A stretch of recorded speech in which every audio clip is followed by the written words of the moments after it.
Teşekkür edirəm möhtərəm cənab sədr. Mən burada olan çıxışlara diqqətlə qulaq asdım və təəssüf edirəm ki, məsələləri bu şəkildə hər iclasda fərdləşdirirlər və yaxud da hər hansı bir yazılan məsələyə münasibət bildirirlər və bu zəncirvari davam edir.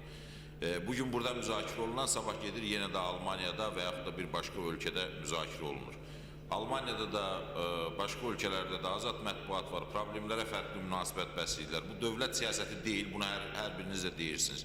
Dövlət siyasəti deyilsə bir qəzetdə, bir mətbu orqanında və yaxud da bir millət vəkilinin və yaxud da ayrı-ayrı qrupların dediyi ilə bağlı nədən bu qədər narahatçılıq həyata keçirilir? Hörmətli Mübariz müəllim deyir ki, diplomatik korpusun vəzifəsi xalqlar arasında dostluq və sülh yaratmaq. Diplomatik korpusun missiyası o deyil. Diplomatik korpus öz ölkəsini təmsil edir və ölkəsinin siyasətini nədirsə, ölkəsindən gələn deklarativ sənəd və mövqe nədirsə, onu burada ifadə edir. İstəyir o müharibə olsun, istəyir sülh olsun, istəyir və yaxud da başqa bir şey olsun, o dövlətini təmsil edir.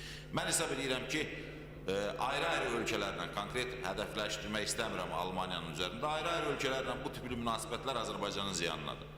Və bunu Azərbaycan hakimiyyəti ona yaxın qəzetlərdə və mətbu orqanlarında gedən yazılarını ölçsünlər və ona diqqət etsinlər. Bizim bugün kimlənsə əlavə bir cəbhə açmağa, Avropanın aparıcı dövlətləri ilə münasibətləri gərginləşməyə heç bir ehtiyacımız yoxdur. Bunu xüsusilə ayrı-ayrı məmurlar, millət vəkilləri və s. diqqətə almalıdırlar və hətta bizim üzərimizə sərk edəndə belə bəzi məqamlarda ən az Ermənistan-Azərbaycan münaqişəsi fonunda bir qədər geri durmağı bacarmalıdırlar. Siyasi məhbus məsələsinə gələndə burada hörmətli həmkarlarımız çıxış elədi, qeyd etdi ki, siyasi məhbuslar terrorçudur və s. və s. və s.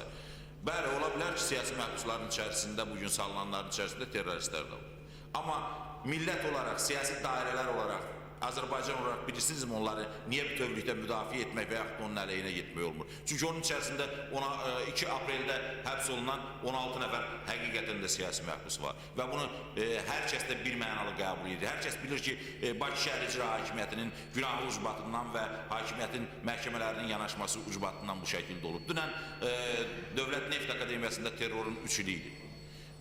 Həbs olunanlara və ömürlük cəza alanlara baxırsınızmı?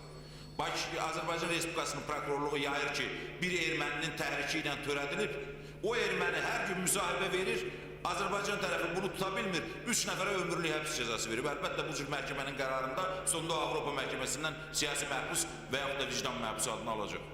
Bu tipli məsələlərə diqqət edib də mən hesab edirəm ki, Azərbaycan olan bu ittihamları aradan qaldırmaq mümkündür. Əgər məhkəmələrin qərarlarına verilən münasibət obyektiv olsa və Azərbaycan cəmiyyəti bunu